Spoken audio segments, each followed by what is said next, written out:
আমন্ত্রণ এখনো পাইনি, সম্ভাবনা আছে। না, আপনি যে বলছিলেন যে সামনেই প্রধানমন্ত্রী আসছেন, তার সঙ্গে একটা দেখা হওয়ার সম্ভাবনা সেটা রয়েছে। সভাতে নাও হতে পারে, অন্য কোথাও হতে পারে। ওখানে কি যোগদান করার কোনো এখনো কোনো পাইনি।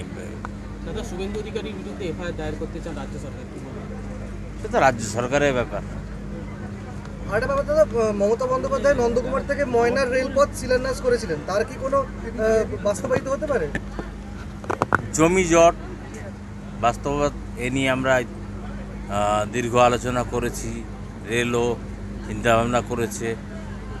নন্দীগ্রাম রেলপথ যেরকম বন্ধ হয়ে গেছিল, তারও কাজ শুরু হয়েছে, সেখানেও সমস্যা দেখা যাচ্ছে।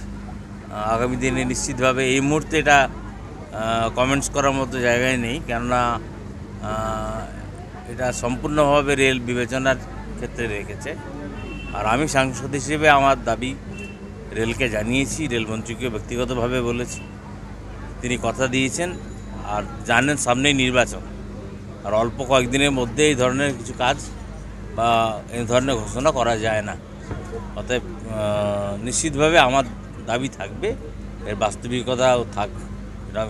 এই বছরও কি আপনি প্রার্থী হিসেবে মনোনয়নপত্র জমা দেবেন? কে প্রার্থী হবে, কে জিতবে, কে হারবে, তো অনেকে রাজনৈতিক দল তার সিদ্ধান্ত নেবে, আর জনগণ জনদেবতা তারা ভোট দেবে।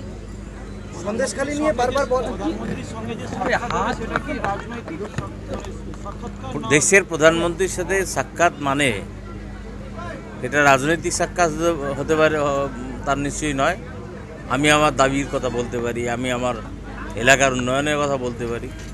আমি তো বললাম সতীশবাবুর নামে হল্ট স্টেশনকে পূর্ণাঙ্গ রূপে স্টেশন রূপ দেওয়ার জন্য বলবো। অনেক কিছুই থাকতে পারে। হ্যাঁ দাদা, ওই সন্দেশখালী নিয়ে বারবার বলা হচ্ছে যে নন্দীগ্রামের ছায়া, সত্যি কি সন্দেশখালী, সত্যি কি নন্দীগ্রাম এবং সন্দেশখালীতে যা ঘটেছে, যা ঘটছে, এটা সভ্যতার লজ্জা বলে আমি মনে করি। না, সেটার সঙ্গে কি নন্দীগ্রামের কোনো সম্পর্ক আছে, মিল আছে? অর্থাৎ নন্দীগ্রাম আন্দোলন যেটা ছিল আর সন্দেশখালীর আন্দোলন এক শাসকের বিরুদ্ধে একইভাবে? সেদিন আর এদিন আমি এক করে ফেলবো না, কেননা আমি একটা কথাই বলবো, সন্দেশখালীতে যা ঘটছে বা ঘটেছে সেটা অত্যন্ত নিন্দনীয়। সারা পৃথিবী কাছে আমাদের মাথা হেঁট হয়ে গেছে। রাজ্য সভাপতি সুব্রত বক্সিকে কোথাও দেখা যায় না। রাজীব কুমার এখন দলের প্রেসিডেন্ট, মমতা বন্দ্যোপাধ্যায় দায়িত্ব দিয়েছেন। সেটা আমি উনি বলতে পারবেন, আমি কেন বলবো? দায়িত্ব তো আমাকে দেয়নি।